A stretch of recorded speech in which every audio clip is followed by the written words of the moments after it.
Hey everybody, welcome back. In this video I'm going to be teaching you how to use Crewai Custom Tools for AI automation. So let's just begin. First, you're going to be needing a Linux operating system, or if you have a Mac OS, you can simply put this command. So make sure you copy these or write these somewhere, or you can simply head over to their platform as well. So this is the exact command that you need to run it.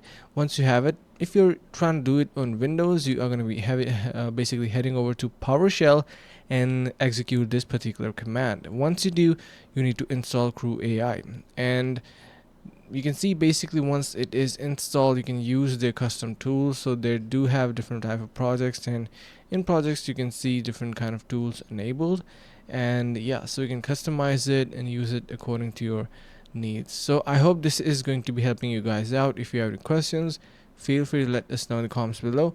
Thank you so much for watching, guys. Stay tuned for more, and that's how you can use Crewai to create custom tools for AI automation. Thanks so much. See you in the next video.